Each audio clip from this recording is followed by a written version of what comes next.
Hello, नमस्ते, good evening. मैं उपेन और मैं आ गया हूँ अपना और एक पॉडकास्ट लेके उपेन विथ रियल्स के साथ। और आज मेरे साथ है एवरग्रीन मैम सप्तमी मैम। सबसे पहले मैं आपसे एक बात पूछना चाहता हूँ, बाकी बात बाद में होंगी। तो मैम, मुझे ये जानना है कि आप अभी भी इतना ग्रेसफुल कैसे खुद को रखती है। सबसे पहले मैं यही पूछूंगा, उसके बाद मैं बाकी चीजों में जाऊंगा। सबसे पहले मुझे ये पता करना है, बिकॉज मैं जब से आपको देख रहा हूँ, मैं जब से इंडस्ट्री में आया हूँ और मैं जब से आपसे मिला हूँ, मैं आपको देख रहा हूँ, आप ऐसे ही ग्रेसफुल हो। और मैंने आपका प्रोफाइल कल रात को बहुत अच्छे से चेक किया है। मैंने आपको शुरू से लेके अभी तक का आपका सारा फोटो, सारा शूट वगैरह देखा है, तो फर्क बहुत कम है। तो সত্যি কথা বলছি কি যে মনের সৌন্দর্যটা না যদি থাকে, মনের যদি উদারতা থাকে, সৌন্দর্য থাকে, মানুষের সঙ্গে প্রতারণা করবো না, মানুষের ক্ষতি করবো না, উপকার না করতে পারি, এবং অযথা কাউকে ডেনিগ্রেট করবো না, কাউকে ক্রিটিসাইজ করবো না। হ্যাঁ, কোনো বাঞ্চাস কমেন্ট বা কার যদি কোনো আঘাত লাগে সেরকম প্রয়োজনে তো করতেই হয়, একটু স্ট্রিক্ট হতেই হয়, একটু দৃঢ়ভাবে কথা বলতেই হয়। কিন্তু যতটা প্রয়োজন যে নিজেকে একটু পজিটিভ এনার্জিতে ভালো মানুষের মতন যদি জীবনযাপন করা হয়, তাহলে অন্তরের যে আনন্দটা বা অন্তরের যে একটা উদারতাটা না, वो फैल जाते हैं, वो আচ্ছাদিত হয়, বাইরে বিচ্ছুরিত হয়। সেই জন্যই কিন্তু মানে আমরা ত্বকের পরিচর্যা করি, আমরা क्या करते हैं, फेशियल करते हैं, पूरा বিনোদন জগতে, এই জগতে তো থাকলে করতেই হবে। বডি কেয়ার করি, ফেসের যত্ন নিই, চুলের যত্ন নিই, গ্রুমিং করি, নেল আর্ট করি, কত কিছু। কিন্তু মনেরও যে একটা যত্ন চাই, মেন্টাল একটা গ্রুমিং আছে, মেন্টাল স্টেবিলিটি আছে, মনেরও যে জানতে, সেটাকে দেখতে হয়। সেটা করলে কিন্তু আপনি উপরে যে রেজাল্টটা আমরা ফলো করি, সেটা তো আমাদের ফলো করতেই হয়। কিছু করি না সেটা বলবো না, কিন্তু সেটার থেকেও আপেক্ষিক নিজের অন্তরের সৌন্দর্যটা কিন্তু শুধু কথার মধ্যে সীমিত না, সেটা কিন্তু সত্যি উপরের রূপকে, সমস্ত কিছু, নিজের পার্সোনালিটি, ऊर्जाকে, ऑराকে অনেক বৃদ্ধি করে, অনেক বাড়িয়ে দেয়। बात दीदी, सच में आपने बहुत अच्छा बात बोला। ये बात सही है कि आदमी, इंसान अंदर से जैसा होता है वो आपके चेहरे पे भी आता है, रिफ्लेक्ट करता है। आप अगर अंदर से बहुत क्लीन हो, बहुत साफ दिल के हो, तो आपका चेहरा बताएगा कि आप कैसे हो। आपका चेहरा भी ग्लो करेगा। और अगर आप अपने आप से बहुत प्यार करते हो, तो आप बहुत एज तक खुद को बहुत अच्छे से मेंटेन कर सकते हो। তো ম্যাম, আপনি যে এত ভালোভাবে সবার সাথে কথা বলেন, মেশেন সবাইকে, আমি কোনোদিন দেখিনি যে আপনি কোথাও একটু মানে নিজেকে বড় দেখিয়েছেন বা অ্যাটিটিউড দেখিয়েছেন বা কাউকে ছোট ফিল করিয়েছেন। আমি কোনোদিন দেখিনি, যেটা আমি একদম বুঝতে পারছি যে আপনার মধ্যে জিনিসটা নেই। তো ম্যাম, এগুলো আপনি কি আপনার বাড়ির মা বাবার কাছ থেকে পেয়েছেন, শিখেছেন, না এটা জাস্ট একটা নিজের একটা যে না, একটা ভালো মানুষ হয়ে পৃথিবীতে বাঁচবো, ভালোভাবে বাঁচবো? ঠিক ঠিক ঠিক না, এখানে তো আমি যখন এটা না উইজডম থেকে হয়। যত আমি খুব ছোট মানে বই পড়তে ভালোবাসি, কবিতা, পড়াশোনার বই নয়, পুঁথিগত বিদ্যা নয়, মানে গল্পের বই, রবীন্দ্রনাথকে, রজনীকান্ত সেন, আমি কত পড়ি। আমাকে অনেক সময় বড় বড় মহিষীদের বা বড় বড় অভিনেতাদের সঙ্গে যখন একসঙ্গে কোনো শো করতে গেছি, অনেকের কাছ থেকে শুনেছি, অনেক অভিনেত্রীর কাছে, যে যত নত হবো তত উন্নত হব, যত সেল না ঝুঁকে রাখেঙ্গে তখনই আমরা কিন্তু আরো উন্নত হব, আরো প্রগ্রেসিভ হব। আর আরেকটা জিনিস হচ্ছে, আমি একটা কবিতা খুব গান একটা খুব রজনীকান্ত মানে রজনীকান্ত সেনের খুব ভালো লাগে। সেটা হচ্ছে, তবু আশিস কুসুম আশিস রই নাই শিরে, পায়ে ডলে গেছি ফিরে নাহি চেয়ে। মানে তুমি আমাকে সব দিয়েছো, আমার মাথাতে আশীর্বাদ, ফুলের মতো আশীর্বাদ দিয়েছো, পায়ে ডলে গেছি, আমি পা দিয়ে সেটাকে মারিয়ে দিয়েছি, ফিরে দেখিও নি, কিন্তু তুমি তো আমাকে প্রতিভা দিয়েই গেছো। ঈশ্বরকে বলছে, তো যে ঈশ্বর আমাকে এত কিছু দিয়েছে, তার মানে যদি তার কৃপা, সেখানে আমার দাম্ভিক হয়ে কি হবে বলো? আমি তো একটা নিমিত্ত, যারকে উনি কৃপা করে দিয়েছেন, যেদিন চাইবেন নিয়ে নেবেন। একদম ঠিক দিদি। দিদি আরেকটা কথা যেটা আমি খুব মানে নোটিস করেছি আর দেখেছি, যেটা আমি আর মামা সবসময় আলোচনাও করি, যে সপ্তমীদি যেভাবে হোস্ট করেন উনি, যে বাংলা বলেন, এত পরিষ্কার বাংলা, এত শুদ্ধ বাংলা, এটা কিন্তু বিশ্বাস আপনি করো, কোথা থেকে এটা কি কিন্তু করে? আমি পুঁথিগতভাবে স্কুলে সেটাকে রপ্ত করিনি। আমি প্রচুর, আমি ছোটবেলা থেকে শরৎচন্দ্র চট্টোপাধ্যায় পড়তাম, রবীন্দ্রনাথ পড়ি, রজনীকান্ত সেটা গান শুনি, অতুল প্রসাদের গান শুনি। এটা সম্পূর্ণ হচ্ছে মানে বিপ্লবীয় বলতে পারো, যে বই পড়ে যারা তাদের আপনা আপনি ভাষাটাকে উন্নত হওয়া আপনি বই ভাবতে। পড়েন ওই কারণে একদম। জিনিসটা আমরা কবিতা বই যখন যেটা পাই আর হাতের কাছে, কবিতা হোক বই হোক যেটাই হোক, একদম। এটা তো ঠিক কথা ম্যাম, যে যদি পড়তে থাকি তাহলে ওই ওয়ার্ড গুলো মাথায় থাকে, Correct, যেটা correct. যেটা এখন আমি বুঝতে পারি, Correct. পড়ালেখা তো এখন বন্ধ, Correct. তো যেই কারণে অনেক ওয়ার্ড না মানে মাথায় আসে না, ভুলে যায়। ঠিক, ঠিক, আর ঠিক। যদি প্রতিদিন একটু করে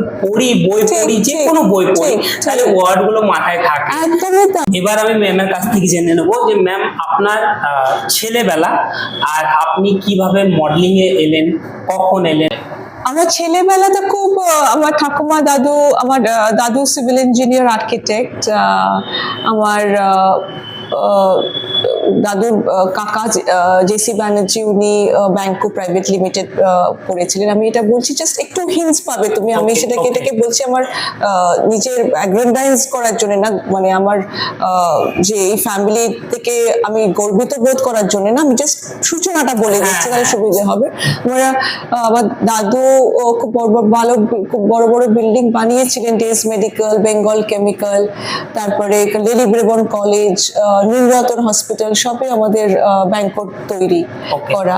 তো এইরকম একাডেমিক ফ্যামিলিতে আমার দাদুর ভাই ছিলেন এস কে ব্যানার্জি, সুধীর কুমার ব্যানার্জি আমার চোর দাদুর নাম, আর দাদুর নাম সুশীল কুমার ব্যানার্জি। চোর দাদু একজন অর্থোপেডিক ডাক্তার ছিলেন, সত্যজিৎ রায়ের ফেলুদাতে ওনার নাম আছে, লচ্ছিনা রোডে চেম্বার ছিলেন। আচ্ছা, তো বুঝতেই পারছো যে সব ওপেন যে একাডেমিক ফ্যামিলি এখানে। Okay. আর ছোটবেলায় আমার বাবার কাঁচরাপাড়ায় সাইটে কাজ হচ্ছিল, তো মা বাবা অনেকদিনই কল্যাণীতে থাকতো, আমি উইকেন্ডসে যেতাম, কারণ স্কুল আছে অবভিয়াসলি যেতে হবে।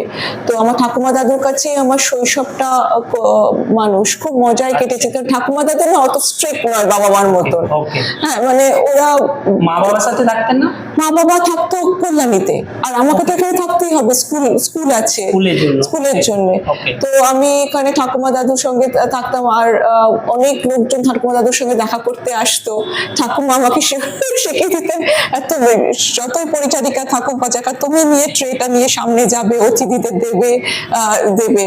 আর সেই সব শিক্ষাগুলো আমি ঠাকুমার কাছ থেকে পেয়েছি।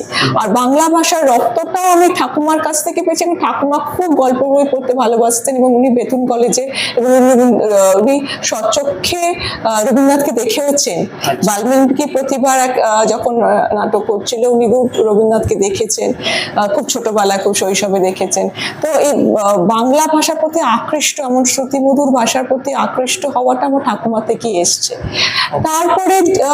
তারপরে ক্রমশ যত বড় আপনার হচ্ছি, এডুকেশন কত দূর কি? আমি পলিটিক্যাল সায়েন্সে অনার্স করেছি Okay. রানী বিড়লা কলেজ থেকে। তারপরে আমি মাস্টার্স নিয়ে আমি পলিটিক্যাল সায়েন্স এমএ করার জন্য, ওটা ইন্টারন্যাশনাল রিলেশনশিপ বলে, যাদবপুরে আবার ভর্তি হয়েছিলাম। কিন্তু ব্যাপারটা হচ্ছে তখন এতটাই মডেলিং এর সঙ্গে যুক্ত ছিলাম যে যদি একটা ভালো মানে বিশ্ববিদ্যালয়ে থাকি না, আমাকে রোজ ক্লাস করতে যেতে হবে, নাহলে কিন্তু আমি অনেক পিছিয়ে পড়বো। এই জিনিসটা আমি বুঝেছি তখনকার জন্য। আমি তাহলে সেটা আর এগোলাম না, কারণ আমি অনেক ক্লাস মিস করছিলাম। আপনি মানে কত বছর বয়সে মডেলিং এ? 16 বছর বয়সে। 16 বছর বয়সে। আপনি কি মানে প্রথম থেকে আপনার ইচ্ছে ছিল, না মা বাবা বললো? না, মা বাবা বুঝতে তো পারছো, একাডেমিক ফ্যামিলি থেকে আসি। কে বলে, আমার গ্রেট গ্র্যান্ডফাদার মানে দাদুর বাবা ছিলেন লয়ার, লন্ডনে প্র্যাকটিস করতেন, দাদু আর্কিটেক্ট, আপনি সিভিল ইঞ্জিনিয়ার। নিজেই ইচ্ছে ছিল আপনার, আর আপনি নিজেই তারা সব মানে পড়াশোনার বাইরে যে কোনো ক্যারিয়ার হতে পারে তাদের ভাবনা চিন্তার মধ্যেই ছিল না। ওকে। এবং শুধু তাই না যে আর্টস নিয়েও পড়বে না, সায়েন্স নিয়ে পড়তে হবে, এত কিছু। আমি বললাম সায়েন্সে আমার তো সেই প্রতিভাটাই নেই, সায়েন্সে আমি তো ম্যাথে একদম শূন্য। আচ্ছা আচ্ছা। তো আমার আমার সবকিছু ক্রিয়েটিভিটি, আমার ভাষার প্রতি একটা দখল ছিল, ভাষাতে ভালো লাগতো, কিন্তু কিন্তু মানে I had always gone against my grain, because যে মানে তথাকথিত একাডেমিক ক্যারিয়ার ছাড়া কোনো ক্যারিয়ার হতে পারে এটা কিন্তু সে বাঙালি সমাজ একেবারে মেনে নিতে পারেনি, এখনো পারে না। এখন আস্তে আস্তে পরিবর্তন হচ্ছে, কিন্তু তখন হয়নি। তো তখন কিন্তু আমি অনেক বিরোধিতা, মানে ছোটবেলা যখন আমি স্কুলে পড়তাম 80s, তখন আমি অনেক বিরোধিতা আমি দেখেছি। হ্যাঁ, আর 16 বছর বয়সে মডেলিং করা মানে অভাবনীয়, সে জানতাম না মডেলিং কি। আপনি স্টার্ট কোথা থেকে করেছিলেন? ফার্স্ট আপনি কোনো ক্লাস জয়েন করেছিলেন বা শিখেছিলেন কোথাও, বা কিভাবে আপনি? না, সেরকম ভাবে তো কিছু শিখিনি। তখন টুকটাক এরকম আমার পাশে থাকতো যিশু সেনগুপ্ত, অভিনেতা। হ্যাঁ, তো যিশু আমাকে পায়ে আসতো, যিশু দিদির সঙ্গে আমার খুব বন্ধু ছিল। ওরা দু একটা অ্যাড যা পেতো আমাকে বলতো যেখানে একটা মানে ফিমেল মডেলের দরকার আছে, তো আমরা গিয়ে অনেক সময় অ্যাড করেছি, অনেক চা কোম্পানির অ্যাড করেছি, তারপরে আরো অনেক কোম্পানির আউটডোর অ্যাড করেছি, ওর সঙ্গে কাজ করেছি। তারপরে আমার টুকিটাকে সবাই একটু নাম বলে বলতেই থাকতো। তারপরে তখন 16 বছর বয়স, তখন তারপরে আমি আস্তে আস্তে ফ্যাশন জগৎ শোতে আসি, ফ্যাশন শো হয়। কিন্তু তখন ব্যাপারটা হতো কি জানো, খুব মানে এত বাড়িতে বিরোধিতা ছিল, তাই জন্য সাপোর্ট সিস্টেমও না থাকলে না খুব মানে মানসিকভাবে না স্থিরতা পাওয়া যায় না একটা। তারপরে আমি যখন গেছিলাম তখন দুটো এজেন্সি কলকাতায় কাজ করতো, একটা হচ্ছে র্যাম্পেজ, একটা হচ্ছে হিন্স অ্যান্ড অ্যালিগেশন। একটা র্যাম্পেজ আশিস ব্যানার্জি আর রাজেশ দত্ত, হ্যাপিদা এখনো আছেন, আনফর্চুনেটলি আশিস নেই এখন, তো মানে অনেকদিন আগেই চলে গেছে, আনটাইমলিতে। তো এবার আরেক দিকে হচ্ছে দেবারুণ মুখার্জি, উনি এখনো ফ্যাশন ডিজাইনার একজন, ওনার হিন্স অ্যান্ড অ্যালিগেশনস ছিল। এবার দুটো কোম্পানিতে যদি জয়েন করতে পারো অ্যাজ এ মডেল, তাহলে ওরা একটা গ্যারেন্টি কাজ দেয়।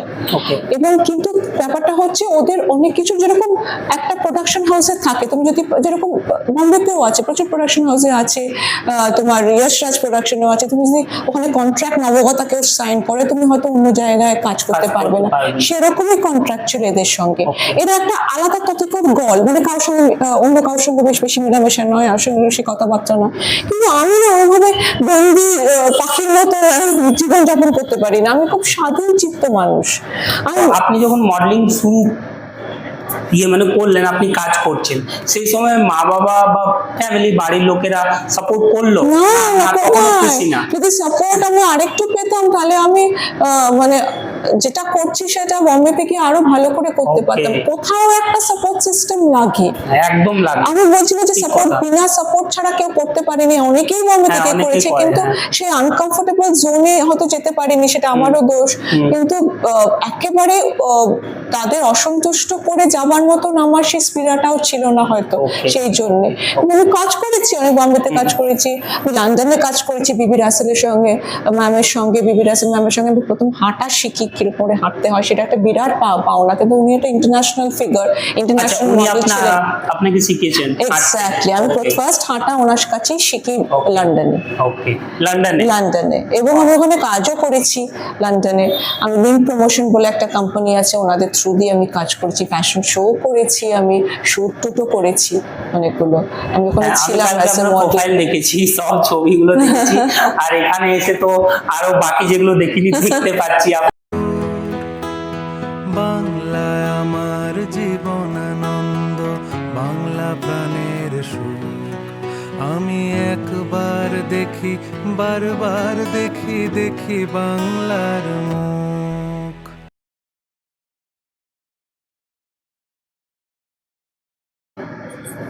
এখন আপনি কি করেন? আপনি আপনাকে অ্যাঙ্কারিং করতে দেখেছি, গ্রুমিং করাতে দেখেছি, এখন অনেকটা ইজি হয়ে গেছে। আমি মানে এখন গ্রুমিং করাই, কোরিওগ্রাফি করাই, অ্যাঙ্কারিং করি, জাজিং করি মাঝে মাঝে, তো তারপর নিজেও শুট করি, শো স্টপার হিসেবে মাঝে মাঝে হাঁটি, তো এগুলো করি। কিন্তু এখন মানে এখন কিরকম দেখো পলিটিক্স তো হবেই, মানে সেটা আমি কারোর কাছে দোষ দিচ্ছি না, দেখো পলিটিক্স আসবে, বিরোধিতা আসবে, প্রতিকূলতা আসবে, কিন্তু এখন যেটা হয় যারা সামনে কেউ মানে সবাই সম্মান দেয়, এটা ঈশ্বরের আশীর্বাদ, তোমার মানে সবার তোমাদের ভালোবাসা আশীর্বাদ, সেই না জন্য দিদি, আপনার আপনার যে ইয়েটা অরাটা, আপনি যেরকম একজন ব্যক্তি, একজন মানুষ, আপনাকে সবাই সম্মান করবে।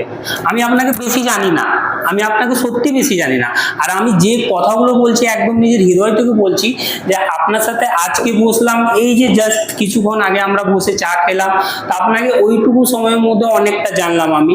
তো একদম মানে পরিষ্কার দেখতে পাচ্ছি আপনাকে কেউ মানে রেসপেক্ট করবে না বা করবে না, সেরকম আপনার পার্সোনালিটি না, বিকজ আপনি সত্যি এত নম্র, এত ভদ্র, মানে আমার এই যে জিনিসগুলো আমার না হার্টকে ছুঁয়ে যায়।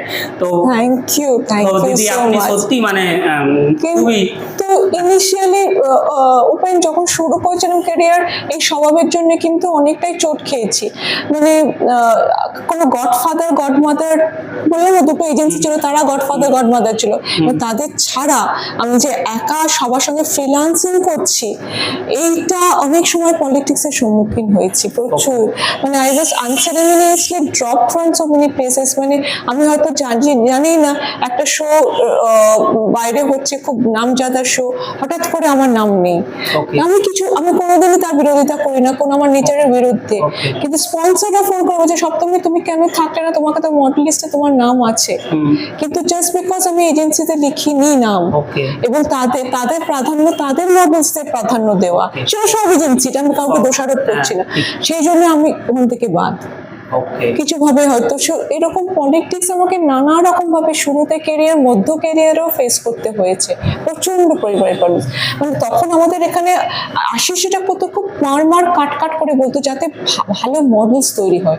এটা তো সত্যি যে মানে তুমি যদি ভীষণ ভাবে কাউকে ডেনিগ্রেট করো বা ট্রিডিউস করো, বাম্পচুয়াস কমেন্ট দাও, কোনো মানে খুব বাম্পচুয়াস কমেন্ট, মানে ভীষণই অবস্ট্রাকটিভ কমেন্ট, মানে এমন কিছু তুমি ক্রিটিসাইজ করলে বা সমালোচনা করলে যে চোখ দিয়ে জল পড়ছে, অনেকে বলছে তো তোমার, অনেকেই বলেছে ইনক্লুডিং আমাকে কত বলছে তোমার স্পর্ধা কি করে হয় মডেলিং এ আসা, এরকম ফিচার্স নিয়ে মোটামুটি দেখতে ভালো হয়েছিল, কিন্তু এগুলো বলতো যাতে মানে আমরা টাফ হয়ে যাই ভেতর থেকে, হয়তো আমি এখন বুঝি, তো শিখেছি প্রত্যক্ষভাবে, আমাকে তারা হাতে ধরে শেখায়নি, হ্যাঁ সব্যসাচী শিখিয়েছে, সব্যসাচী মুখার্জি শিখিয়েছে, আমার পাড়ায় থাকতো, এখানেই থাকতো, আমার সঙ্গে কতদিন আলোচনা করেছে, এইখানে কতদিন হেঁটেছে, ও আমাকে র্যাম্প শিখিয়েছে, এবং বিবিরাজ উনি ম্যাম শিখিয়েছেন, কিন্তু তারপরে যখন কলকাতায় এলাম, কলকাতায় দেখলাম যে মানে ভীষণ ভাবে একটা রাজনৈতিক, এলাম মানে আপনি কিছুদিন ছিলাম, কাজ করেছি, তারপর যখন কলকাতায় এলাম তখন দেখি যে কলকাতাতে মানে ভীষণ রকম একটা পলিটিক্স চলে। এনাদের কাছ থেকে শিখেছেন বলে আপনি যেভাবে শেখান, আমি আপনার শেখানোটাও দেখেছি, আপনার গ্রুমিং ক্লাস আমি অনেকবার দেখেছি, আপনি যেভাবে ছেলে মেয়েদের পা ধরে ধরে কিভাবে দাঁড়াতে হবে, পা ধরে ধরে আপনি সেখানে মানে ফিল করেন না যে আমি পা কেন ধরছি, ছোট একটা ছেলে বা একটা মেয়ে, আপনি পা ধরে ধরে সেট করে করে এইভাবে হবে, এটা এরকম ভাবে হবে, আপনি এত ভালো করে শেখান যে মানে আমি দেখি খুবই মানে মনে মনে ভাবতাম যে সত্যি মানে ম্যাম একটা মানে তো এইটা কেন এসছে তো খুব ভালো পয়েন্ট বলেছো, ভীষণ ভালো একটা পয়েন্ট তুমি দেখালে।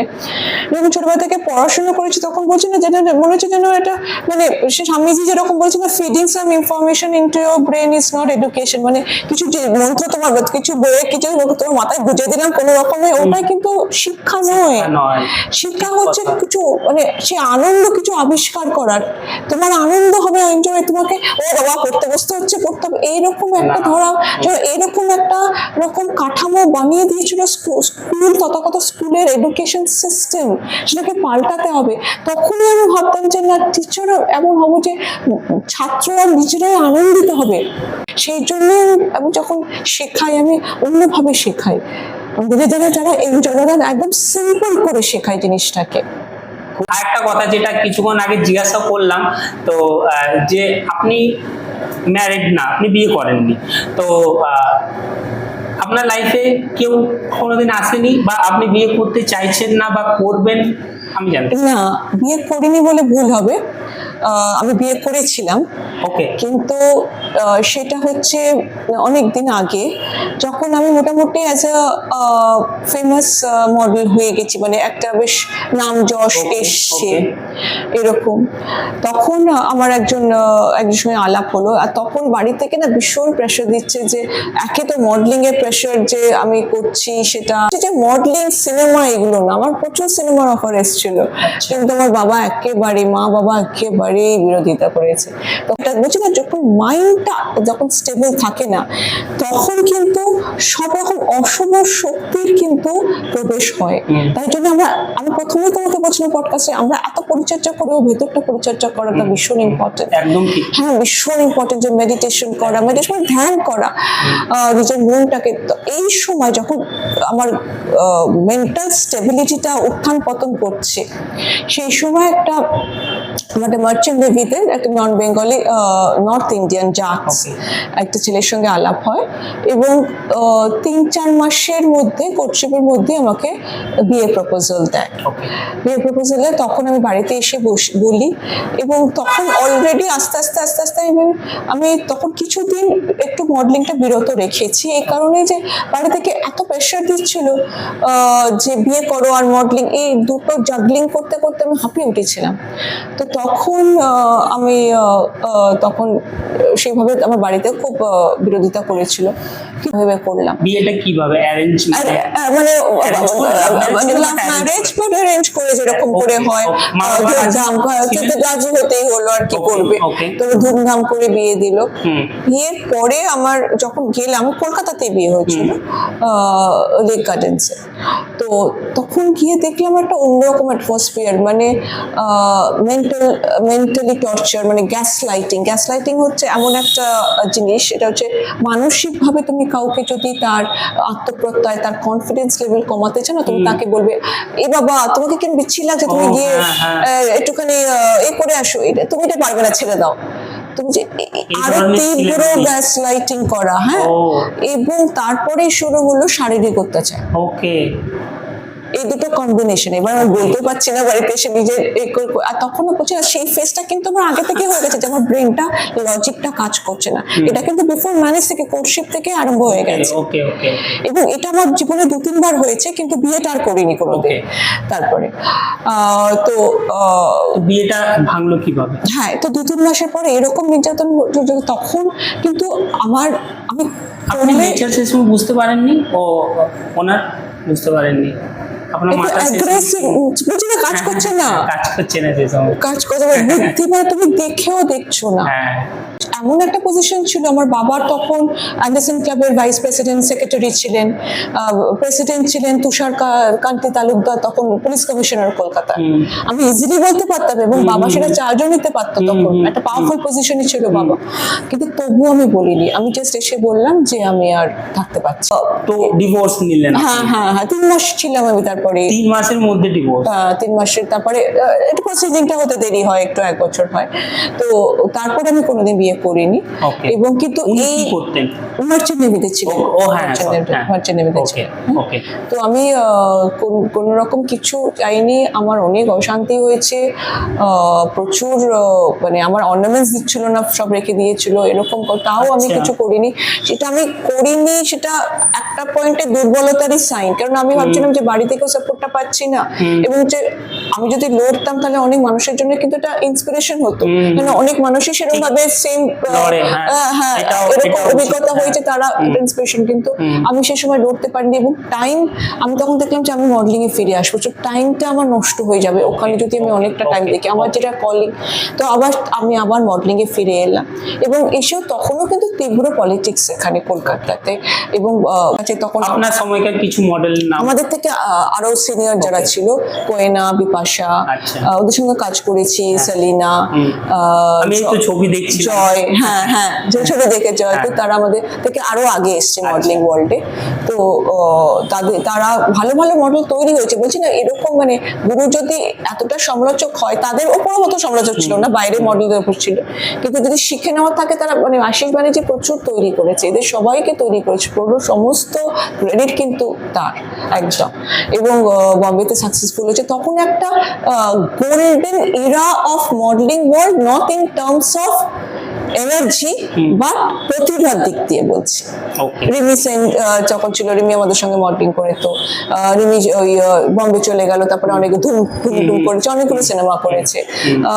তো তারপরে এই যে মানে তখন নেগেটিভিটি প্রচুর, কিন্তু প্রতিভা একটা হয়েছিল, এবং প্রতিভার একটা বিকশিত হয়েছিল, অঙ্কুরিত হয়েছিল বিকজ অফ আশিস ব্যানার্জি। ওকে, খুব ভালো।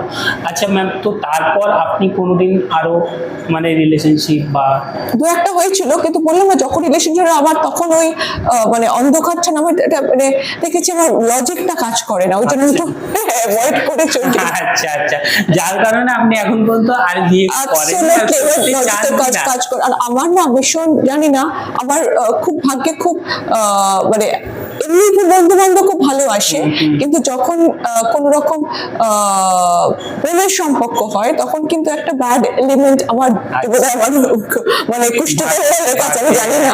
এখন এই মুহূর্তে আপনি দাঁড়িয়ে আপনি যদি এখন কোনো লাইফ পার্টনার কেউ যদি আপনার লাইফে আসে, এমন যে সত্যি একজন ভালো মানুষ, যাকে সত্যি আপনার পছন্দ হয়, যদি পায়, যদি আসে, তো আপনি কি বিয়ে করতে চান, না আপনি একদম ব্লক করে দিয়েছেন আর বিয়ে করবো না? না, আমি সেরকম না, আমি এখন শিখে গেছি যে নেভার সে নো। আমি দেখতে পাচ্ছি, আমি আপনার সামনে বসে আছি, আপনি সত্যি মানে এখনো এত সুন্দর, এত ফিট রেখেছেন, সত্যি বলছি, আমি মিথ্যে তারিফ কোনোদিন করি না, ঠিক আছে? হ্যাঁ, তো সামনে থেকে আপনাকে আমি দেখছি, আপনি এখনো এত সুন্দর, এত ইয়াং, তো হয়তো আসতে পারে আরো প্রপোজাল, তো যদি কেউ একজন ভালো মানুষ পান আপনি, তো আপনি সেটেল হতে চাই? হ্যাঁ, নিশ্চয়ই ভালো মানুষ হতে হবে, একদম ভালো মানুষই, কারণ আমি জানি আপনাকে একটা ভালো মানুষের আমার না খুব জীবনে, আমি খুব অ্যাম্বিশন আছে আমার জীবনে, আরেকটু বেশি থাকলে বরঞ্চ ভালো হতো, তাহলে আমি আরো বেশি। একটা ছোট কমপ্লিমেন্ট, আপনার এই হেয়ারটা আপনাকে খুব স্যুট করে। থ্যাংক ইউ, আপনাকেই স্যুট করে। ছোটবেলা না ভীষণ আপনার এই হেয়ার স্টাইলটা আছেই, চেঞ্জ করেননি আপনি। আমি ছোটবেলা খুব সাদরাত ছবি দেখতাম, তো আমি সেই জন্য বলছি, আমি খুব টাকা পয়সা ঐশ্বর্য চাই না, আমি মানে অ্যাম্বিশন, আরেকটা অ্যাম্বিশন হলে বরঞ্চ ভালো হতো, আমি আরো নিজের প্রতিপত্তি করতে পারতাম, উন্নতি করতে পারতাম। কিন্তু মানে যেটা হয় যে আমি খুব অ্যাসপিরেশনাল নই, অ্যাসপিরেশনাল অ্যাম্বিশনের মধ্যে কিন্তু তফাৎ আছে। অ্যাসপিরেশন মানে হচ্ছে এই বাড়ি গাড়ি করবো, ঐশ্বর্য করব, খুব একটা ফ্লন্ট করবো নিজেকে ঐশ্বর্যে, এই জিনিসটা আমার মধ্যে, আমার সেটা কোনো খারাপ না, কোনো যারা সত্যিকারের মন থেকে চায় পয়সা করতে, মারা বাড়িরা চায় কেন, সত্যিকারে তারা অন্তর থেকে চায় পয়সা করতে, তো ইউনিভার্স তাদের দিয়ে দেয়, কারণ তুমি অন্তর থেকে যেটা চাইবে ইউনিভার্স তোমাকে দিতে বাধ্য। কিন্তু সেটা আমার কোনোদিন ছিল না, এবং আমি সেটা কোন রকম মানে আমার যে যদি কোনোদিন বেটার হাফ হয় বা হোয়াট এভার হয়, অর্ধাঙ্গিনী হয় বা হোয়াট এভার, তো সেটা আমি কোনোদিন মানে সেটা চাই না। কিন্তু আমি যেটা চাই যে ভালো মানুষ, এটা শান্তিময় জীবন, আমি অশান্তি একদম বা খুব একটা ঝগড়াঝাটি এইসবের মধ্যে, নেগেটিভ এনার্জির মধ্যে থাকতে পারি না আমি। আপনাকে আমি কোনদিন রাখতে দেখিনি, আমি দেখিনি, আপনাকে শোতে আমি এত নোটিস করি, আমি ভাবি, চিন্তা করি, শোর আগে একটু রেগে যায়, কেন যদি না শোটা না দাঁড় করাতে পারি, তখন তো এটা খুব একটা বোঝা যাবে না আপনার রাগটা। ক্লাস আছে না, জাস্ট শোতে গ্রুমিং করাচ্ছেন? আর না, শোতেও গ্রুমিং করা আমি অনেক স্কুলে শেখাই, কলকাতাতে আমি আগে দুর্গাপুরেও শেখাতাম, দুর্গাপুরটা কোভিডের পরে বন্ধ হয়ে গেছে, প্রচুর জায়গায় শেখাই আমি, তারপর নিজেও ক্লাস করাই, আচ্ছা, বাড়িতেও। ক্লাস করাই, কেউ যদি ইচ্ছুক থাকে আসতে পারো, ক্লাস করাই। আমি আমার বোনের কাছ থেকে খুব সাপোর্ট পাই আচ্ছা। চিরকালই। তো আপনার সারাদিনটা কিভাবে কাটে? প্রতিদিন কাজ থাকে? প্রতিদিন কাজ থাকে না, আমি চাই প্রতিদিন কাজ, কিন্তু প্রতিদিন কিন্তু ক্লাস থাকে, আচ্ছা। বা বেরোতে হয়, শো থাকলে তো বটে, কিছুদিন শুট থাকে, আর মোটামুটি এছাড়া আমি বই পড়তে ভালোবাসি। আমি রেগুলার, আমি খুব সময় পেলে আমাদের রবীন্দ্র সরোবর লেকটা খুব কাছে, আমি প্রকৃতির মধ্যে না থাকতে খুব ভালোবাসি। সে তো দেখে হ্যাঁ হ্যাঁ হ্যাঁ, প্রকৃতি, আমি ছুটতে যাই রোজ, তারপরে সুইমিং করি। তো আমি একটা স্পোর্টস খেললেও না, তোমার কিছু একটা স্পোর্টস নিয়ে থাকলে তোমার চারিত্রিক ভাবে দৃঢ়তা বাড়ে, একটা মানে একটা হেলদি কম্পিটিশন হয়, শরীর ভালো থাকে, এবং মনটা না মানে আমাদের যত মনের যত চিন্তা ভাবনা থাকবে না, তত মলিনতা বা যত সমস্ত নেগেটিভ এনার্জির আশ্রয় হয়ে থাকবে। হ্যাঁ, সুতরাং এই ভালোভাবে যদি জীবন যাপন করতে হয়, স্পোর্টসও একটা দিক, যেটা করলে কি হয়, মানসিকভাবে অনেক কিছু শেখা যায়, এবং মানুষ মন থেকে অন্তর থেকেও কিন্তু একটা পরিষ্কারভাবে বাঁচতে পারে। আচ্ছা দিদি, আপনি আপনার বন্ধু বান্ধব সার্কেল কিছু আছে, বা আপনি বন্ধু বান্ধব আছে? আচ্ছা, বাইরে যান, পার্টি কিছু attend করেন? আমি যখন ক্যারিয়ার শুরু করছিলাম তখন তো একদম মা বাবা দিত না, কিন্তু তারপরে যখন মডেলিং করছি তখন তো, মডেলিং এর পরে তখন হতো, মানে কলকাতায় মডেলিং এর পরে সব প্রফেশনাল মডেলসরা একত্র হতো, আমরা সামপ্লেসে যেতাম সব, তখন একবার চুটিয়ে পার্টি করেছি একদম সব, তখন একটা মানে পুরো গ্রুপই ছিল একদম, যে তারপরে কোনো পাবে যেতাম করে, তারপরে সব যে যার বাড়ি আসতো, করেছি। এখন আমি অনেকটা কমিয়ে দিয়েছি এই জন্যে যে এখন আর সেরকম পার্টি সিন আর নেই। তখন একে অপরকে সবাইকে চিনতো, একটা ছোট্ট পার্টি সিন ছিল একদম আমাদের গোষ্ঠী, আর সবাইকে চিনতো, এ কোথায় যাচ্ছে সে কোথায় যাচ্ছে, সবাই একটা মানে একটা ফ্যামিলির মতো। কিন্তু এখন অনেক অন্য রকম হয়ে গেছে, এবং নতুন নতুন জায়গাও খুলেছে, মাঝে মাঝে যেতে ইচ্ছে করে একদমই, কিন্তু বলছি না কোনোদিন আমি না প্রত্যাখ্যান করবো না, আমি সেটা জীবন থেকে শিখেছি, একবার যাবো, এখন কিরকম হয়েছে পরিবর্তনটা তো দেখা উচিত, একদম টেস্ট করবো, ট্রাই করবো, পরিবর্তনটাও তো দেখা উচিত একেবারে। আচ্ছা দিদি, আপনি নিজেকে কিভাবে গ্রুম করেন, এটা এবার আমি শুরু থেকে জানতে চাই। সকাল থেকে উঠে রাত পর্যন্ত আপনি নিজের শরীর, ফেস কিভাবে মানে মেনটেন রাখেন, কি করেন, একটু মানে অডিয়েন্সরাও শুনুক, যারা মডেলিং লাইনে আসছে বা এসেছে, বা যারা জানতে চায়, আর আমিও জানতে চাই। তো কিভাবে আপনি, কিছু তো আছে যেটা আপনার স্পেশাল, যে আমি এটা করি, এটা করলে আমার ফেস ভালো থাকে, বা এটা করলে আমার স্কিন ভালো থাকে, আমার বডি ভালো থাকে। দেখো, এমনি সবার একটা কিছু না কিছু না, তুমি ঠিক বলেছো, একদম ঠিক বলেছো তুমি। ক্লিনজিং, টোনিং, ময়শ্চারাইজিং তো করি, এছাড়া বলছিলাম যে আমি স্পোর্টস করি, তারপরে নাচি, তারপরে কি ঘামটা হয়, ভেতর টক্সিক অ্যাসিডটা বেরিয়ে যায়, তাহলে স্কিনটা স্বচ্ছ থাকে একদম। সপ্তাহে 2 দিন তো শ্যাম্পু করতেই হয়, এছাড়া এত হিট দেয় না চুলে, এসে স্ট্রেটনিং কি করবে আর ওরা, স্ট্রেটনিং, তারপরে টং করা, ক্রিম্পিং, সব চুলের ভীষণ ক্ষতি, এই কটা যে আছে সেই আমি আশ্চর্য। তো কি বলে, তো সেই শ্যাম্পু আর খাওয়া দাওয়াটা আমি চিরকালই একটু বাড়ির খাবার খেতে ভালোবাসি, ভাত আমি খাই, অল্প ভাত খাই, তার সঙ্গে আপনাকে দেখে মনে হচ্ছে ভাতটা আমি একটু অল্প কতটা খান, আপনাকে কিন্তু ভাতটা খাই এই জন্যে যে আমরা ছোটবেলা থেকে তো আমাদের ভাতটা খেয়ে অভ্যস্ত, আমাদের রক্ত ধমনীতে একটা অন্তর্ভুক্ত হয়ে গেছে, মানে we are habituated immune eating rice. হঠাৎ করে রাইসটা চলে গেলে কিন্তু আমাদের যে লালিত্য বা লাবণ্য যেটা থাকে বাঙালিদের, সেটা একবারে কমে যায়। সেই জন্য ভাতটা কিন্তু অল্প আমি খাই, এবং সবজি টবজি যা যেরকম সিজনাল সবজি হয় খাই। কন্ট্রোল করেন যে না এতটা খাবো না, কম খাবো না না একদম না, মাথা ঘুরে ততটাই খান? অ্যাবসলিউটলি যতটা খেতে চাই না, আমার মাথা ঘুরে একদম, ততটা খাই। তবু এত ফিট?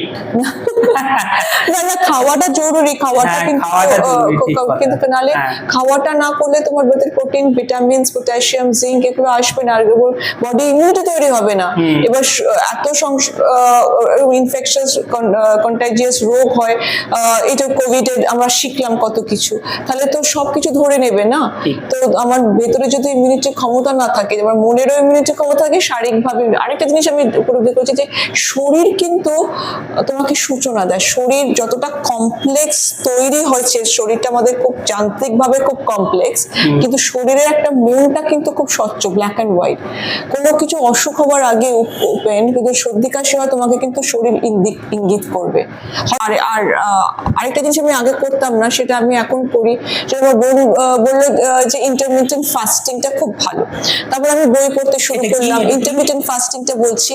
তখন আমি দেখেছি অনেক আধ্যাত্মিক লোকরাও বলছেন যে যদি আমাদের শরীরটাকে, বা কিডনি ফাংশন করছে আমাদের সমান্ত, আমাদের লাংস ফাংশন করছে, আমাদের হজম শক্তি, গাট ফাংশন করছে, এখানে তো একটুখানি বিশ্রাম দাও।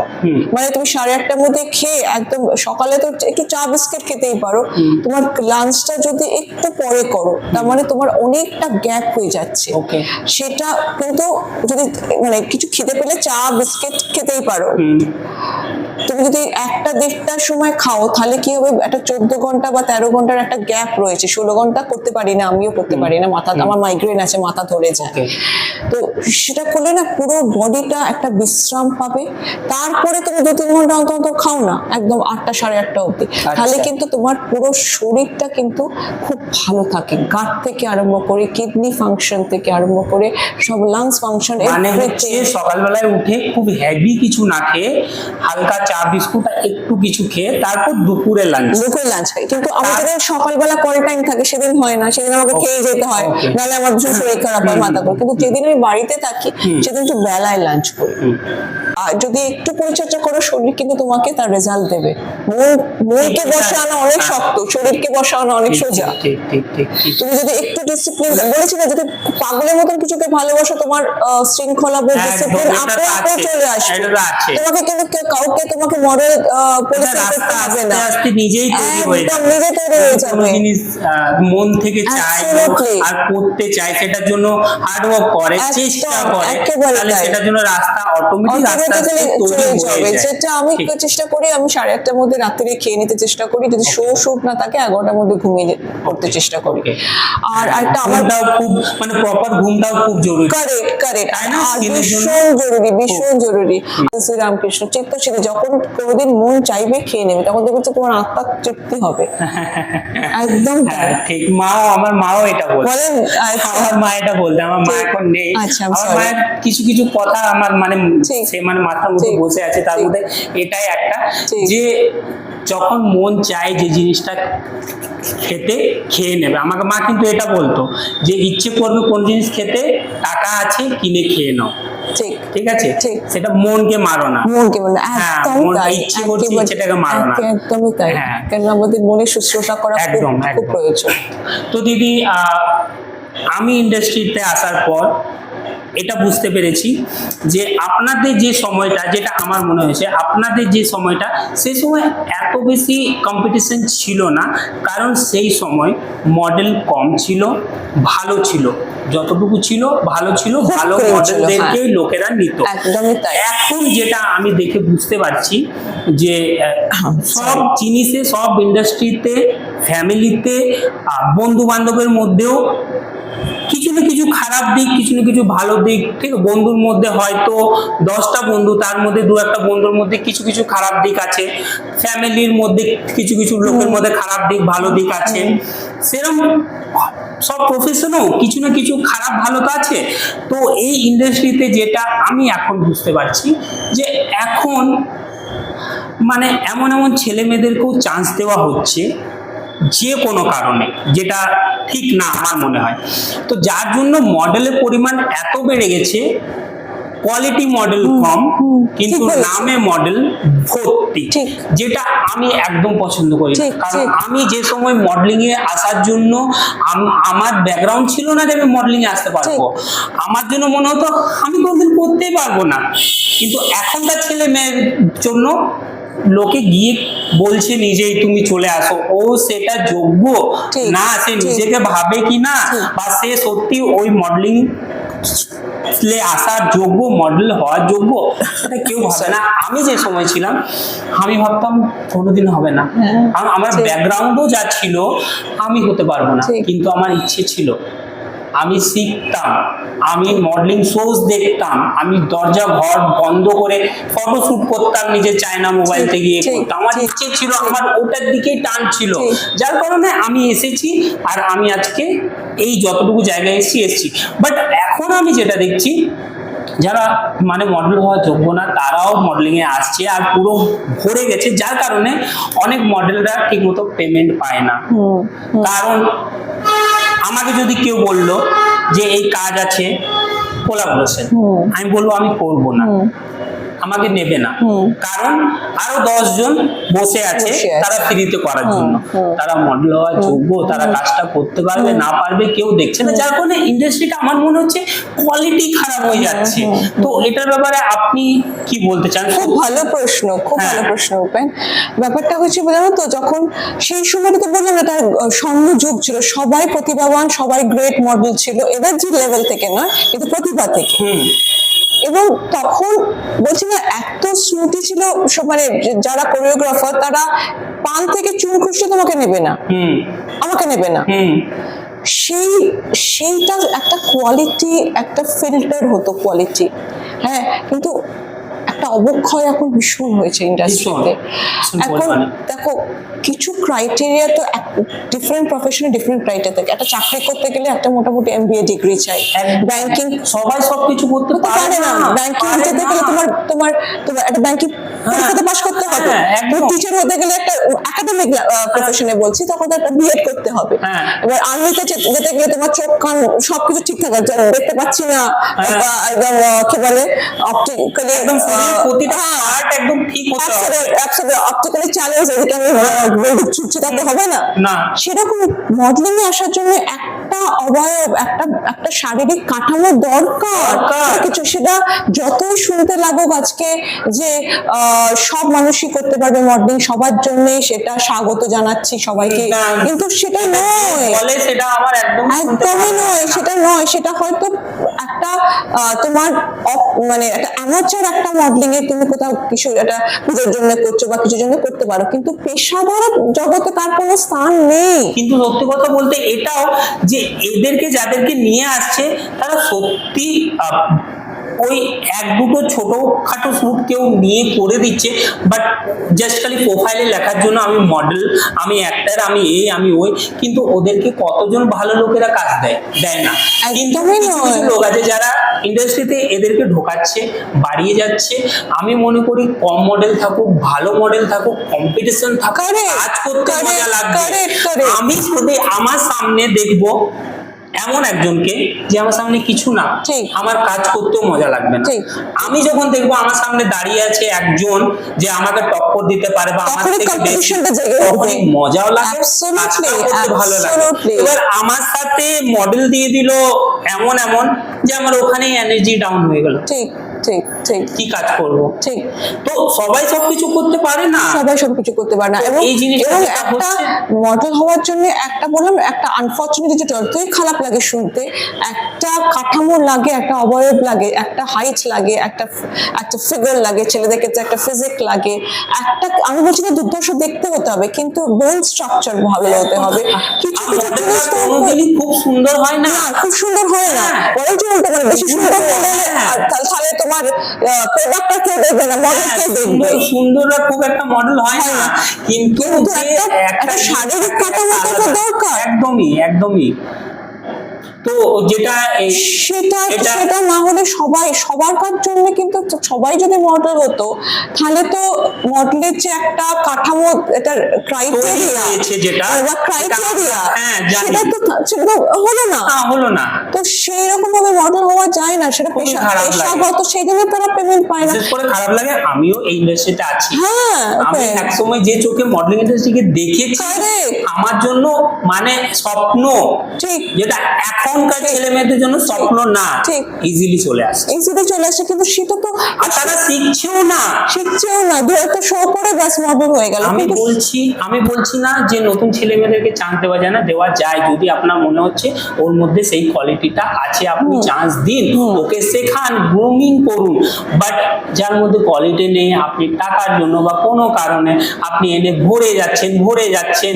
যারা ভালো একটু মডেল, যারা একটা জায়গা অ্যাচিভ করেছে, তারা তো ঠিক কাজ করছে, তারা তো ইনকামও করছে, তারা সবকিছু ঠিক, কিন্তু আমরা যে একটু মিডিলে আছি, বি রেঞ্জে আছি, তাদের জন্য খুব ডিফিকাল্ট হয়ে যাচ্ছে।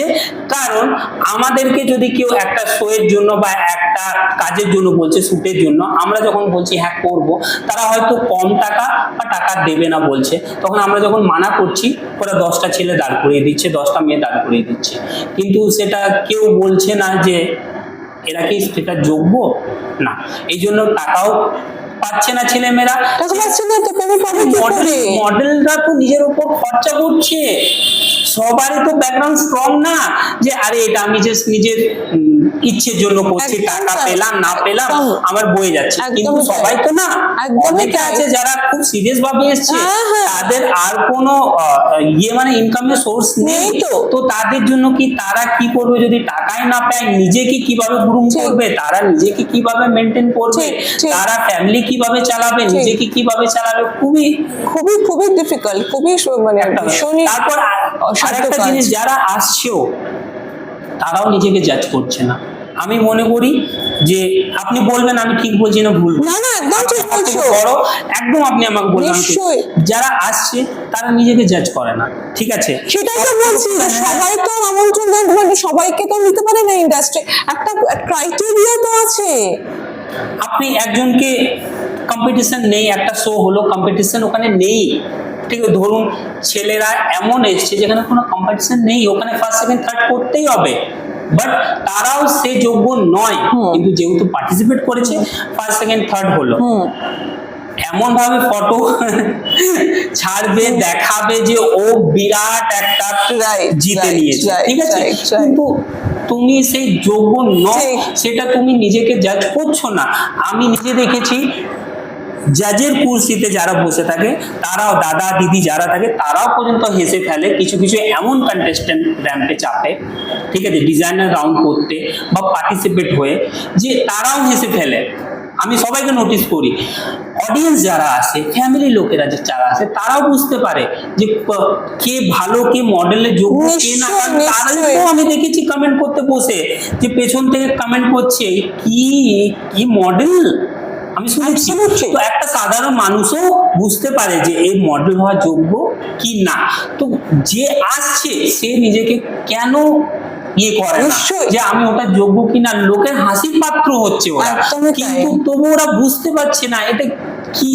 কেন সেই পেশাদার ভাবে ছেকে নেওয়া বা স্ক্রুটিনি করা লোক তো এখন আর নেই। হ্যাঁ, এখন আর সে আশিস ব্যানার্জি নেই, সেই এখন আর সব্যসাচী মুখার্জি কলকাতা থাকে না, এখন তো বিবিরাসের ম্যাম অত রকম করে না যে ছেকে ছেকে ছেকে ছেকে তোমাকে তোমার মধ্যে থেকে প্রতিভা বার করে নেবে, বা তোমার যদি সেই প্রতিভা না থাকে বা শারীরিক কাঠামো না থাকে, তাহলে কিছু লোকে কাইন্ডলি তোমাকে বাদ দেবে, কিছু লোকে হয়তো বলবে যে পরের বারে এসো একদম, বা রিজেকশন হবেই। রিজেকশন রিজেকশন হবে কারণ মডেলিং এ ভীষণ বেশি রিজেকশন হয়, অ্যাক্টিং থেকেও বেশি রিজেকশন হয় মডেলিং এ, কারণ এটা কাটছট কম্পিটিশন, কোনো পেশায় কাটছট সব পেশায় কাটছট কম্পিটিশন, কিন্তু এখানে এতটাই বেশি 19-20 মধ্যে এতটাই ফারাক যে আমরা বলছি না, আমরা তখন কেঁদে ফেলতাম যে পারফর্ম করতে পারছি, পারফর্ম আরো ভালো পারফর্ম করতে হবে, মানে এতটা প্রেশার ছিল। আর মানে ভালো হয়েও কত শো থেকে বাদ পড়ে গেছি, কারণ পেশাদার মডেলিংটা সেটাই। এখানে একটা কথা আপনাকে বলতে চাই যে সত্যি এই জিনিসটাই হওয়া উচিত, যারা শেখে কাজ, যারা করছে, যারা ঠিক, জানে ঠিক। এই জিনিসটা কি, তারা ব্যাক স্টেজ যতক্ষণ র্যাম্পে হাঁটতে স্টার্ট করছে না ততক্ষণ নার্ভাস ফিল করবে, ঠিক। ততক্ষণ ভয় লাগবে। কিন্তু এখনকার যারা আসছে মডেলরা, ওরা এইভাবে চলে, এইভাবে হাঁটে, তাদের হাঁটতে তো জানে না, না। কিন্তু ওরা নিজেরা যে এত ওভার কনফিডেন্স যে ওরা এমন ভাবে হাঁটবে যেন ওরা কত বড় সেলিব্রিটি হাঁটছে। তো এই জিনিসটাই যে নিজেকে, আর সেটার জন্য ওরা যখন এই ছবিগুলো ফেসবুকে দিচ্ছে, ইটস বিকামিং আস, কি বলবো, মানে স্মোক এন্ড মিরর ইমেজ, মানে যেটা নয়, যেটা বাস্তবায়িত নয়, সেটার একটা অপরূপ একটা রূপ ক্রিয়েট করছে ফেসবুকে, ভাবছে যে একটা এটার দিকেই ধন্য হয়ে গেলাম, পেশাদার মডেল হয়ে গেলাম, কিন্তু সেটা নয়, একদমই না। আর যেটা আমি মনে করি, আমি যে জিনিসের যোগ্য না, যেটা আমি মনে করি সব সময়, আর এটা নিয়ে আমি সবসময় কথা বলি, আমি মনে করি আমি যে জিনিসটা যোগ্য নয়, যে একটা উপাধি যদি আমাকে দেওয়া হচ্ছে, আমি সেটা যোগ্য নয়, আমি ওটা নেব না, আমি অস্বীকার করব। সেরকম মানুষরা তো এখন সেরকম নেই। মানুষ তো নেই। এখন যে কিছুই না, ওকে বলে দাও যে আপনাকে আমি এই অ্যাওয়ার্ড দিচ্ছি, আপনি চলে আসুন শোতে, খুশি খুশি এমন ভাবে নেবে আর এমন ভাবে দেখাবে যে ও সত্যি সেটা কত ডিজার্ভ করে। আমি আপনাকে বলছি, আমি তো একটা ব্র্যান্ডের মডেল, ঠিক আছে, তো আমি সব জায়গায় শো স্টপার হতেই পারি, বাট আমি অনেক জায়গায় এই জিনিসটা রিজেক্ট করে দিয়ে আমি শান্তনুজিকে বলি যে আমি এখানে শো স্টপার হতে চাই না, কারণ যে আমার থেকে বড় মডেলরা যদি আছে যেখানে র্যাম্পে, তারা নর্মাল হাঁটবে আর আমি সেখানে শো স্টপার হব।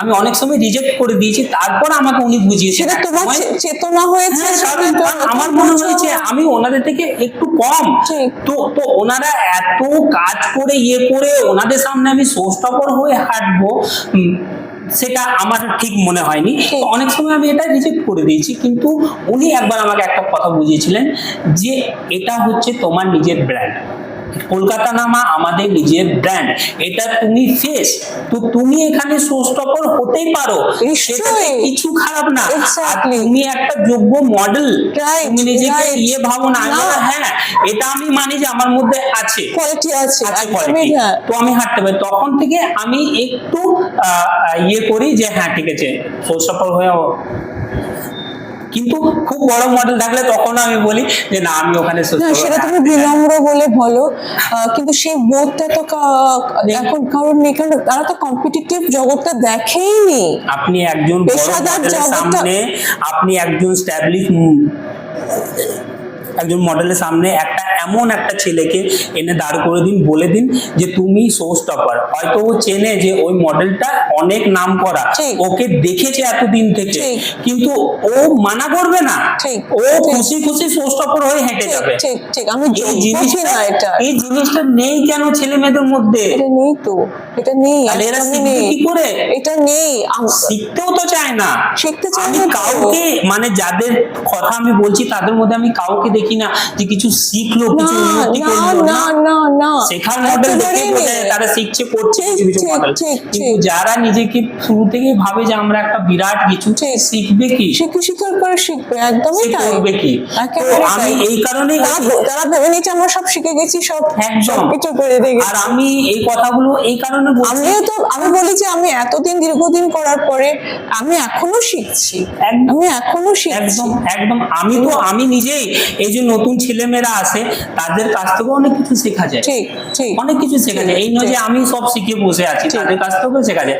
আর আমি এই কথাগুলো এই কারণে বলছি, বিকজ আমি চাই ইন্ডাস্ট্রিতে না একটা লোকে আসতে চাই, তো সেজন্য ভাবে যে একটা আমি এত বড় জায়গাতে যাচ্ছি, সেই জিনিসটা অ্যাচিভ করতে যাচ্ছি, সেই জন্য এসে পড়ে এটা না দেখে এ মা আমি কোথায় চলে এলাম, আমি তো এটাকে ভেবেছিলাম বিশাল বড়, এটা তো কিছুই না, আমি তো ভেবেছিলাম খুবই হাই একটা সোসাইটি, এটা তো কিছুই না, ঠিক। এত ইজি। ঠিক। তো ওই জিনিসটা খারাপ করবেন না আপনারা, আমার এটা রিকোয়েস্ট।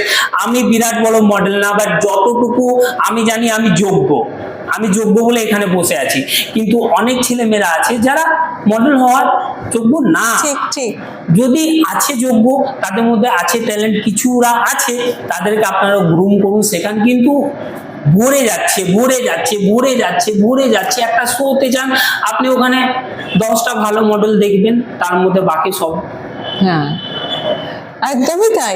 কারণ ওরা তো পেশাদার জগৎটা জানেই না, যদি আমি এটা জানতো কোনো তাহলে তো খারাপ জানতো কথা না। বলছি না, না না না, আমি ঠিক চাইছি বলেছো। ইন্ডাস্ট্রিটা ভালো হোক, সুন্দর হোক, এত অবক্ষয় সবাই হচ্ছে, খুব ভালো একটা কাজ একদমই। আমাদের করুক। খুব কষ্ট হয়, কষ্ট হয়, খুবই খারাপ লাগে। খুব কষ্ট হয়, একটা পেশাদার জগৎ থেকে এসে না খুব কষ্ট হয় আর দেখে। অ্যাকচুয়ালি না কেউ বলতে চায় না, অ্যাকচুয়ালি এই জিনিসগুলো কেউ বলতে চায় না, যার Correct. কারণে জিনিসটা বেড়ে যায়। আমি মনে করি Right. কোনো জিনিস যদি একটা হচ্ছে তো সেখানে অ্যাটলিস্ট বলা উচিত। সেটা আমি আপনাকে উদাহরণ দিলাম, ঠিক। বন্ধুর মধ্যে 10টা ঠিক, বন্ধুর মধ্যে ঠিক, দুজনে হয়তো মেন্টালিটি একটু খারাপ, তো আমরা তাকে বলবো তো ঠিক, যে ঠিক। তোর এই নেচারটা খারাপ, ঠিক ঠিক ঠিক বা বাড়ির লোকের মধ্যে বলবো তো। ঠিক। তো সেরকম ইন্ডাস্ট্রি তো আমার মনে হয়, আমার মতো আরো 10 জন 12 জনকে বলা উচিত, অবশ্যই অবশ্যই পার্সোনালি বলা উচিত অবশ্যই। যে আই থিঙ্ক তোমার মডেল লাইন আপটা একটু ঠিক করা উচিত। ঠিক। এতটুকু বললে তো কিছু খারাপ এতটুকু নেই, বললে কোনো খারাপ আপনি নেই। তো কাউকে ইয়ে করছেন না। না। তো এইটুকু আমি চাই যে সবাই বলুক যে মডেলিং ইন্ডাস্ট্রিকে একটু আরো ওই যে আমি আগের সময় ভাবতাম দেখতাম ওই ধরনের সুন্দর বানানো যাক, আর আরো ভালো ভালো ছেলেমেয়েরা চান্স পাক, তারা এসে একদম। এটা না বুঝুক যে আমি ভেবেছিলাম কি আর এটা কি হয়েছে কি, হ্যাঁ হয়েছে কি। তো ঠিক। এগুলো একটু আমি জাস্ট সব আমি ঠিক বলেছি তো? একদম কিছুটা না, সবটাই ঠিক বলেছো, সবটাই ঠিক বলেছো, আমিও তোমার সঙ্গে একদম একমত। আমি অনেক কিছু জানলাম আপনার কাছ থেকে দিদি, আর আপনার সাথে কথা বলে তো আমার অনেকই ভালো লাগলো।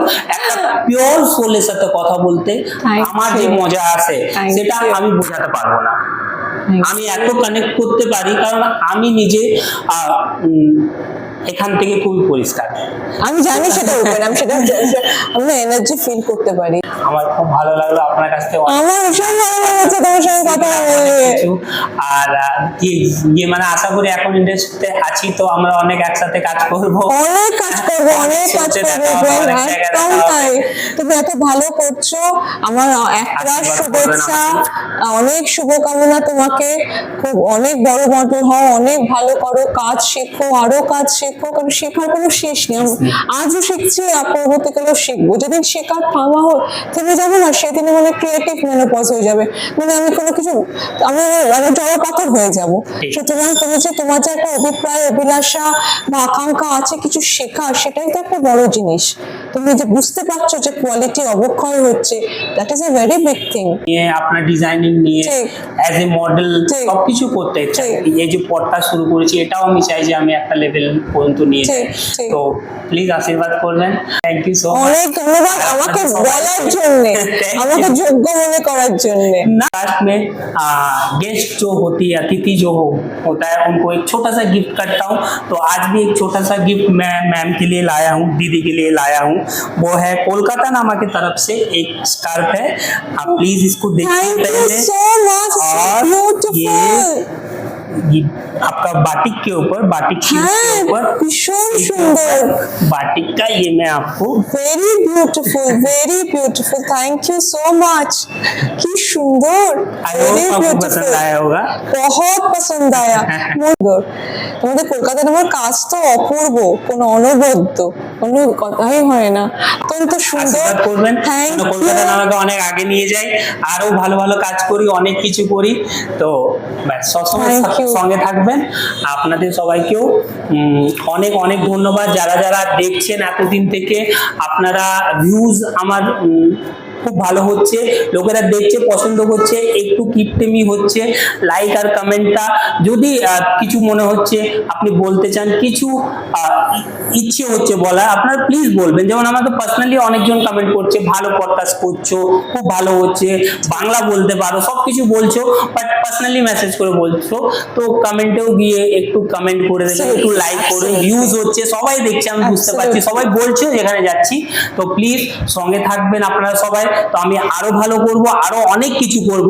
শুধু আপনাদের, আমি তো কোনো খারাপ কাজ করছি না, তো একটা ভালো কাজ করছি, তো আমাকে প্লিজ সাপোর্ट করবেন, আমার সাথে থাকবেন। Thank you so much. Thank you सो। तो मैंने दीदी को रिक्वेस्ट किया, मैंने देखा दीदी का वहाँ पे बहुत सारा ये क्राउन पड़ा हुआ है। मैंने दीदी को बोला दीदी क्राउन पहन के बैठी, आप बहुत ही अच्छी लग रही है दीदी, अच्छा लग रही है? आप बहुत ही अच्छी लग रही है। और ये हम लोगों का इस साल का बेंगोली कैलेंडर वाओ, पूजा में शायद आपको ओके। तो ये हम लोग का बेंगोली कैलेंडर है, Very ये आपके beautiful. लिए, आप खुद खोल के देखिए। Thank you so much. ये कोलकाता नामा का कैलेंडर है, ये about enjoying the Kolkata mood characters. এখানকার as designer, fashion designer Shantanu ঠাকুরদার নিজের হস্তে তৈরি এই ক্যালেন্ডারটার কনসেপ্ট সবকিছুই উনি দিয়েছেন, এবং ওনাকে তো নতুন করে পরিচয় করবার কিছু নেই ওপেন। উনি একজন অসামান্য একজন আভূষণ পরিকল্পন শিল্পী, যা আমাদের কলকাতার বুকে গর্ব, ভারতবর্ষের গর্ব। बिल्कुल। और इसको अपने टेबल पे जरूर रखिएगा दीदी। অ্যাবসলিউটলি, কি সুন্দর। এপ্রিল টু মার্চ, বাহ কি বিউটিফুল।